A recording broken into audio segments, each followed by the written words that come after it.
Selama masa pandemi COVID-19, kegiatan belajar mengajar harus tetap berjalan.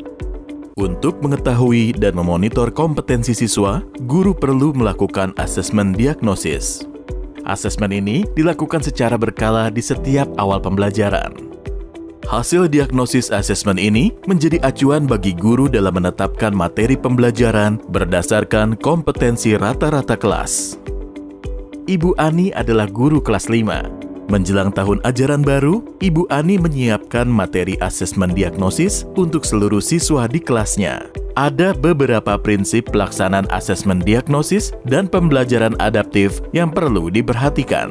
Pertama, identifikasi materi asesmen yang bersifat esensial atau merupakan prasyarat topik lainnya. Kemudian guru menyusun 10 soal untuk asesmen diagnosis sederhana yang terdiri dari 2 soal sesuai kelasnya dengan topik semester 1, 6 soal dengan topik 1 kelas di bawah untuk semester 1 dan 2, dan 2 soal dengan topik 2 kelas di bawah untuk semester 2. Kedua, berikan soal asesmen untuk semua siswa, baik secara tatap muka ataupun pembelajaran jarak jauh, dan lakukan diagnosis hasil asesmen.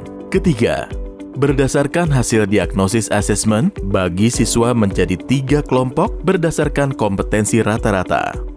Selanjutnya, guru akan memberikan pelajaran dengan pendekatan yang berbeda untuk setiap kelompok. Sekarang, mari kita lihat bagaimana Ibu Ani melaksanakan asesmen diagnosis untuk pelajaran matematika kepada siswa kelas 5 yang berjumlah 5 orang. Dengan mengacu pada materi kompetensi dasar sederhana dari Kementerian Pendidikan dan Kebudayaan, Ibu Ani menyusun 10 soal asesmen awal untuk mata pelajaran matematika yang meliputi topik, penjumlahan dan pengurangan, dan panjang, luas, dan keliling. Selanjutnya, Ibu Ani akan memilih soal dengan topik-topik tersebut yang terdiri dari 2 soal kelas 5 semester 1, 6 soal kelas 4 semester 1 dan 2, dan 2 soal kelas 3 semester 2. Setelah seluruh siswa kelas 5 mengisi soal matematika, Ibu Ani melakukan diagnosis hasil asesmen dan memasukkan hasil jawaban siswa ke dalam tabel. Siswa yang berhasil menjawab pertanyaan dengan benar akan diberi angka 1, dan yang menjawab salah akan diberi angka 0. Setelah masing-masing siswa dinilai, Ibu Ani perlu menghitung rata-rata kelas. Hasilnya, rata-rata kelas siswa kelas 5 adalah 6,2.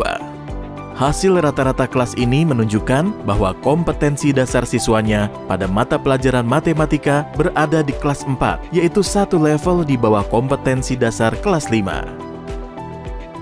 Berdasarkan hasil rata-rata kelas tersebut, Ibu Ani membagi siswanya menjadi 3 kelompok dan menyesuaikan pengajaran di kelas dengan kompetensi rata-rata murid.